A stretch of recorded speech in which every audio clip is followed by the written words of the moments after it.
Qo'qon Dang'aridan akam kelganlar 7,5 mm grizi bilan bu 4-kirish. Demak do'stlar, 4 kurs kelishlariga nima sabab bo'ldi? O'zlaridan so'raymiz. Assalomu alaykum, yana bir bor. Xush kelibsiz. Birinchi marta kelganingizda qattiq og'ridi. Shu o'ng yoqqa buksa o'ng yoq beradi. Tortib beradi. Qancha bo'ldi bilganingizga? Bu og'riq lekin anchadan shaqqa. Anchadan beri og'ridi.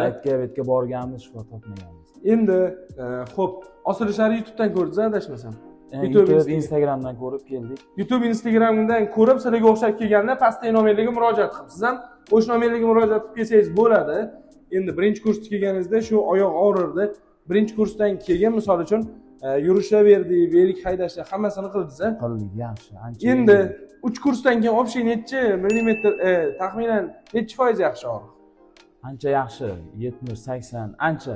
Bu safar 4-kursda xudo xolisa 100 qilamiz, inshaalloh. Mashqlar hammasini o'zlariga berib qo'yganmiz. Umurtqani cho'zib, elastik qilib, zo'r qilib beryapmiz. Uyda ham mashqlar bilan ishlatyaptilar. Grejin yana kichrayib ketaveradi. Bizda dori ukol tabletka yo'q. Og'riq qolsa faqat greji kichraygandan bo'ladi. 80% og'riqlari qolgani greji 3-4 mm kichraygandan bo'ladi. Xudo xolisa muolajalarni boshlaymiz, o'zingizlar ko'rishingiz mumkin. Ketdik aka.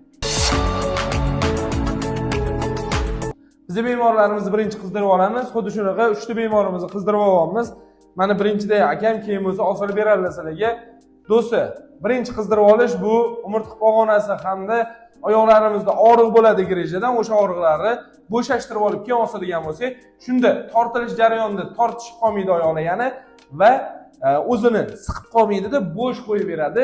Qancha qizib olsa, shuncha bo'sh qo'yib bergan sari umurtqa ochilaveradi. Greja umurtqa ezilishidan oqib chiqqan narsa bo'ladi. Nerv qisib qo'yadi, shundan oyoq qilib beradi. O'shani biz cho'zamiz. Dori-kol tabletka yo'q. Bemalol kesaylar bo'ladi. Qizdirishimiz xuddi shu yo'sinda davom etadi.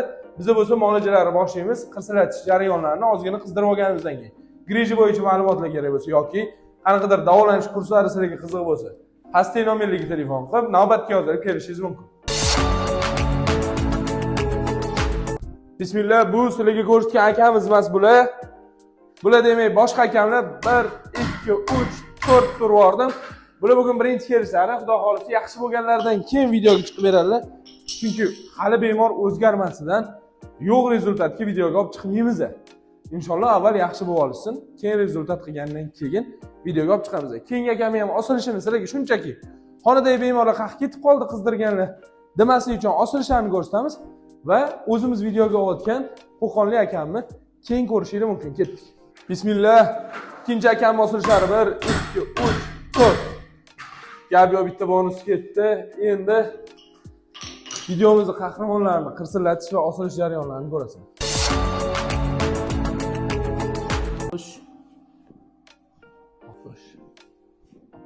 Qirsillatish jarayonlari manual terapiyada bizda faqat bellar, qo'l, bosh tortiladi. Ikkita oyog'i bo'lsa bolalar ham bog'lashadi, ham tortishadi.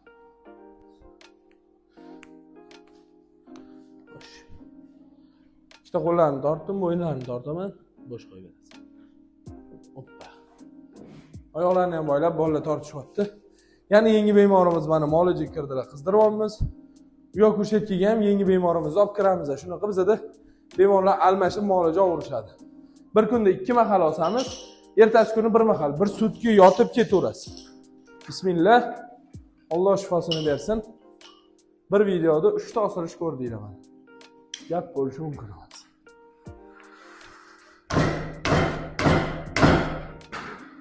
Gap yo'q. Ketdik. Demak, akamizning osilish jarayonlari tugadi mana.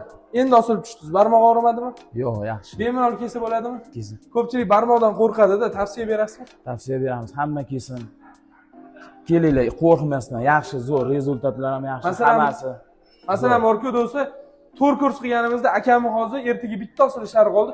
11-osilishlari. 11-dan keyin ham barmoq zo'rmi? Ishlab qimillab turibdimi? Zo'r, yaxshi. Gap bo'lishi mumkin emas. Katta rahmat. Xonaga kirib yotib olaverasiz.